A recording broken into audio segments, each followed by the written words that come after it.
아멘. 할렐루야. 오늘도 새벽 기도의 자리에서 말씀을 듣고 또 간절히 기도하심으로 내 안에 계신 주님과 풍성한 교제를 나누시고 주시는 힘과 능력으로 가정과 또 교회와 일터에서 승리하는 복된 한 날 되시기를 주님의 이름으로 축원합니다. 오늘 말씀의 제목은 하나님 곁에 머무는 것이 살 길이다입니다. 하나님 곁에 머무는 것이 살 길이다입니다. 오늘 본문은 크게 두 부분으로 나눌 수가 있습니다. 먼저는 1절부터 5절까지이며 포도나무의 무가치함입니다. 포도나무의 무가치함입니다. 하나님은 땔감으로조차 사용하기에 적절하지 않은 포도나무가 참으로 무익하다라고 하는 것에 대해 말씀하십니다. 특히나 불에 타다가 남은 포도나무의 경우에는 그나마 있던 쓰임새조차 가치가 사라졌다라고 하는 것을 강조하십니다. 여기에서 포도나무라고 하는 것은 이스라엘을 상징합니다. 그리고 타다 남은 포도나무는 타락하고 변질된 이스라엘, 외세의 침입으로 황폐해진 이스라엘을 가리킵니다. 포도나무가 풍성한 열매를 맺으려면 좋은 농부의 손길 아래 포도원에서 관리가 잘 되어야 합니다. 하지만 이스라엘은 하나님 곁을 떠나 들로, 습으로 뛰쳐나갔고 결국 이스라엘은 어떠한 열매도 맺지 못하는, 어떠한 용도로도 쓰임받지 못하는 무가치한 신세로 전락하고 말았습니다. 두 번째는 6절부터 8절까지이며 무익한 포도나무 심판입니다. 무익한 포도나무 심판입니다. 하나님은 이처럼 어떠한 열매도 맺지 못하는 무익한 포도나무는 결국 땔감으로 사용된다고 말씀하시면서 타락한 이스라엘에 대해서 안타깝게도 불심판을 예고하십니다. 오늘 말씀의 제목은 하나님 곁에 머무는 것이 살 길이다입니다. 오늘 내게 주시는 말씀을 머리로 깨닫고 마음으로 믿고 또 삶의 자리에서 실천하는 저와 여러분 되시기를 주님의 이름으로 축원합니다. 첫 번째로 하나님은 오늘도 내게 말씀하십니다. 첫 번째로 하나님은 오늘도 내게 말씀하십니다. 1절입니다. 여호와의 말씀이 에스겔 선지자에게 임하였다라고 해서 오늘 본문은 시작됩니다. 이런 말씀을 볼 때면 부러운 마음이 듭니다. 어린 시절 성경을 읽을 때 왜 하나님은 아브라함과 야곱에게, 이삭에게, 요셉에게, 수많은 선지자들에게 직접 말씀을 하시는데 동일하게 하나님을 나의 아버지라고 믿고 있는 나에게는 왜 어떠한 말씀도 하시지 않고 침묵하시는 것일까라고 하는 질문이 있었습니다. 속상한 마음도 들었던 것이 사실입니다. 하지만 시간이 지나면서 깨닫게 되었습니다. 하나님께서는 과거에 살았던 이스라엘 백성들에게만 말씀하시지 않고 오늘날에도 대한민국에서 하나님을 섬기고 있는 우리에게 동일하게 역사하시고 말씀하신다라는 겁니다. 하나님은 사람을 통해서 또 환경을 통해서 기도를 통해서 성경 말씀을 통해서 우리에게 말씀하십니다. 오늘도 동일하게 하나님의 자녀들에게 하고자 하시는 말씀들을 다양한 통로를 통해서 역사하신다는 것입니다. 우리가 이 믿음을 가지고 우리 손에 있는 성경책을 펴서 읽기 시작하면 오늘 내게 주시는 하나님의 말씀, 그분의 음성을 가장 빠르고 쉽게 들을 수가 있겠습니다. 날마다 정해진 분량에 따라 성경을 읽다 보면 계속해서 유난히 내 눈길을 끄는 성경 구절이 있을 때가 있습니다. 때로는 성경 말씀을 쭉 읽고 있는데 지금 나에게 발생한 상황에 대해 딱 맞는 교훈과 감동이 있을 때가 있습니다. 이럴 때에는 잠시 눈을 감고 기도하는 겁니다. 하나님께서 지금 내가 읽고 있는 성경 말씀을 통해 나에게 말씀하고 계신 것은 아닐까 분별해보고 성령께서 확신을 주시면 이게 바로 오늘 나에게 주시는 나의 삶의 상황에서 하나님께서 응답해 주시는 말씀임을 붙잡고 순종하는 것입니다. 이렇게 성경을 읽고 내게 주시는 말씀을 듣고 순종하는 삶을 살아갈 때에 풍성한 열매를 맺는 칭찬받는 포도나무가 될 줄로 믿습니다. 평일에 3장, 주말에 5장 성경을 읽으면 1년에 성경을 일독할 수 있다라고 하는 것 들어보신 적 있을 겁니다. 그리고 평균적으로 성경을 다 읽는데 80시간이 걸린다라고 합니다. 그러니까 하루에 15분씩 성경을 읽게 되면 1년 정도면 일독할 수 있다라는 겁니다. 오늘부터는 하루 15분 많지 않습니다. 그 시간을 투자하는 겁니다. 성경책을 펴서 읽고 오늘 내게 임하는, 오늘 내게 주시는 하나님의 음성을 듣고 순종하심으로 풍성한 열매를 맺는 포도나무가 되는 저와 여러분 되시기를 주님의 이름으로 축원합니다. 두 번째로, 하나님은 은혜가 풍성하신 분이십니다. 하나님은 은혜가 풍성하신 분이십니다. 2절입니다. 하나님께서는 에스겔 선지자에게 포도나무를 가지고 교훈을 주십니다. 하나님은 숲속에 있는 여러 나무가 있는데 그 중에 포도나무가 다른 나무들보다 나은 점이 뭐가 있느냐라고 말씀하십니다. 3절입니다. 포도나무는 덩굴처럼 생겼기 때문에 나무로서 용도가 없습니다. 건축 자재로 쓸 수가 없고 다른 도구를 만드는 재료로도 적합하지가 않습니다.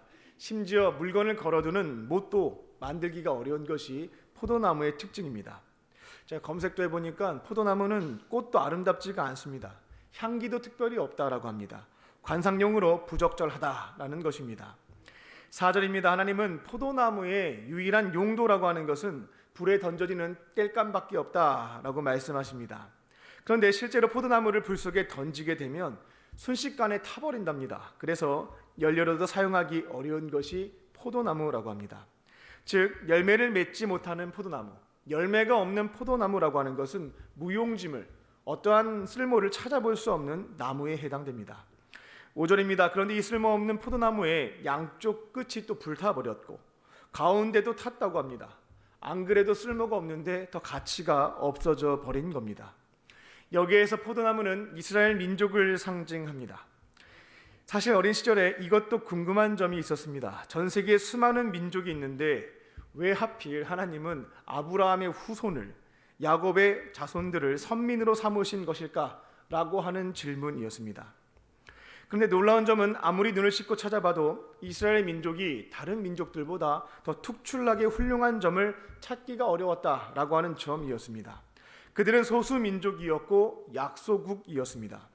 인구가 많은 것도 아니었고 찬란한 문명을 일으킨 자들도 아니었습니다. 문화적으로 탁월하거나 타민족을 정복하여 제국을 세운 적도 없습니다. 영토 또한 다윗 때 가장 넓었다고 하는데 강원도와 경상도를 합친 것보다 더 작은 크기에 해당됩니다. 또한 그들의 역사를 보게 되면 이집트에서 수백 년 동안 노예로 살았던, 종노릇을 오랫동안 했던 소수 민족에 불과했던 것이 아브라함의 후손들이었습니다. 그런데 하나님께서는 이스라엘을 선택하셨고 모세를 통하여 이집트에서 구출하신 뒤에 적과 꿀이 흐르는 가나안 땅에 살게 하셨습니다. 하나님이 통치하시는 하나님의 나라로 삼아주셨습니다. 그리고 이들을 통해서 인류 구원의 역사를 펼쳐 가셨습니다. 하나님은 왜 포도나무와 같은 숲에 있는 나무들 중에서 더 나은 것이라고는 찾아볼 수 없는 이 이스라엘 민족을 왜 택하셨을까라는 질문인데 이스라엘 민족에게서는 답을 찾아볼 수가 없었습니다. 이렇게밖에는 설명이 안 되었습니다. 하나님의 전적인 은혜다. 하나님의 전적인 은혜로 선택을 받았던 것입니다. 지금 이곳에 있는 우리들도 마찬가지입니다. 대한민국에서 예수님을 믿고 구원받은 사람들이 천주교를 포함해서 약 22% 정도 됩니다. 우리는 수많은 대한민국 사람들 중에서 왜 하나님의 구원받은 백성이 될 수가 있었을까요? 남들보다 많이 배운 것도 아니고 많은 것을 소유한 것도 아닙니다. 사회적 지위가 높은 것도 선한 일을 많이 한 것도 아닙니다. 인격이 고상한 것도 아닙니다. 세상 속에서 다른 이들보다 나은 것이 없는 숲속에 있는 포도나무와 같지만 전적인 하나님의 은혜로 구원받은 하나님의 백성이 된 줄로 믿습니다. 우리는 은혜를 입은 자로 하나님의 은혜와 사랑을 잊지 않고 기억해야겠습니다. 나의 공로와 나의 실력과 나의 소유로 구원을 받은 게 아닙니다. 전적인 하나님의 은혜로 구원받은 하나님의 자녀가 되었음을 믿는다면 이제 우리에게 남은 삶은 예배를 통해서 구원해 주신, 은혜를 주신 하나님께 감사와 찬양을 돌려드리는 것입니다. 하나님이 오늘 내게 주시는 말씀대로 순종하며 사는 것, 이것이 바로 은혜를 갚는 자들, 은혜에 반응하는 자들의 삶인 줄로 믿습니다. 숲속의 포도나무와 같이 아무런 쓸데가 없는 우리들을 전적인 은혜로 구원해 주신 하나님께 감사드리며 하나님을 예배하고 하나님을 섬기는 삶을 지켜가는 저와 여러분 되시기를 주님의 이름으로 축원합니다. 끝으로 하나님 곁에 있을 때의 열매를 맺습니다. 하나님 곁에 있을 때의 열매를 맺습니다. 2절과 6절을 보게 되면 포도나무가 지금 어디에 있는지를 확인해 볼 수가 있습니다. 2절을 보게 되면 이 포도나무가 숲속에 있다라고 하고 6절을 보게 되면 숲풀 속에 있다라는 것을 확인할 수 있습니다. 그러니까 열매를 맺지 못했고 포도나무 양끝이 또 가운데가 타버렸던 것입니다. 포도나무가 풍성한 열매를 맺으려면 두 가지 조건이 필요합니다. 먼저는 where, 어디에 심겨져 있느냐라는 것입니다. 포도나무가 풍성한 열매를 맺으려면 좋은 토양이 있어야 되겠고요. 다른 덩굴에 침입을 받지 않는 울타리가 쳐져 있는 포도원 안에 서 있어야 되겠습니다. 그리고 두 번째는 who, 누가 돌봐주느냐가 중요합니다. 좋은 농부가 시기적절하게 세심하게 관리를 잘 해주어야 풍성한 열매를 문제없이 맺을 수가 있습니다. 하나님께서 택하신 이스라엘이 풍성한 열매를 맺는 삶을 살고자 했다면 이 두 가지를 신경 쓰고 지켰으면 됩니다. 하나님께서 선물로 주신 땅, 가나안 땅, 하나님의 울타리가 쳐져 있는 그 땅에 머물면서 누구의 관리를 받는 것입니까? 바로 좋으신 농부이신 하나님의 세심한 관리 안에 있으면 열매 맺는 것은 어려운 일이 아니었습니다. 그렇게 하나님께서 정해놓은 구역에서 하나님의 품 안에 머물기만 한다면 하나님의 돌보심과 인도하심 속에 또 하나님의 지키심으로 풍성한 열매를 맺을 수가 있었습니다. 하지만 그들은 포도원을 뛰쳐나가버렸습니다. 숲풀로 숲속으로 가버렸습니다. 그러니까 울타리가 사라진 채 공격을 받았던 겁니다. 그리고 좋은 농부이신 하나님 곁을 떠나 헛된 우상을 섬기고 믿기 시작했습니다. 그 결과 그들은 아무런 열매가 없는, 그리고 다른 민족에게 침략을 받아 나무의 양끝과 가운데가 타버린 버려지는 포도나무로 전락하고 말았다라는 것입니다. 7절입니다. 하나님은 포도원을 떠나 숲으로 갔고 농부의 손길을 거절하고 우상을 숭배하며 타락한 이스라엘을 때가 되었을 때 대적하겠다라고 말씀하십니다. 즉 심판을 예고하셨던 겁니다. 8절입니다. 그리고 젖과 꿀이 흐르는 가나안 땅을 황폐하게 하시겠다라고 경고하십니다. 하나님은 사랑이 많으신 분이시긴 합니다만 공의로우신 분이시기 때문에 정하신 때가 도래하게 되면 잘못된 일에 대해서는 공의롭게 공정하게 벌을 내리십니다. 우리들도 하나님의 은혜로 구원받은 포도나무들입니다. 우리도 땔감으로 불 속으로 던져지지 않으려면, 풍성한 열매를 맺는 삶을 살아가려면 이 한 가지 잘하시면 되겠습니다. 우리의 좋은 농부이신 하나님 곁에 머무는 것, 하나님 곁에 붙어 있는 것, 이 한 가지를 잘하면 되겠습니다. 요한복음 15장 4절에서 예수님은 포도나무 가지가 나무에 딱 붙어 있어야 열매를 맺을 수 있다라고 하는 영적인 원리를 가르쳐 주셨습니다. 스스로는 절대로 열매를 맺을 수가 없다라고 하는 것도 말씀해 주셨습니다. 우리가 삶의 자리에서 풍성한 열매를 맺으려면 스스로는 어렵겠구나라고 하는 것을 판단해 볼 수 있겠습니다. 나의 의지와 노력과 지식으로는 하나님의 열매를 맺는 것이 어렵구나라는 점을 깨닫게 되는 겁니다. 우리가 열매를 맺으려면 하나님 곁에 붙어 있는 것, 이 한 가지를 집중하시면 되겠습니다. 그렇게 하나님 곁에 머물러 있으면 사람과 환경과 기도와 말씀을 통하여 오늘 우리가 감당해야 되는 삶의 숙제들, 역할과 사명에 대해서 알려주십니다. 또한 그 말씀을 실천할 수 있는 상황도 만들어 주시고 필요한 지혜와 능력과 용기와 은사도 주십니다.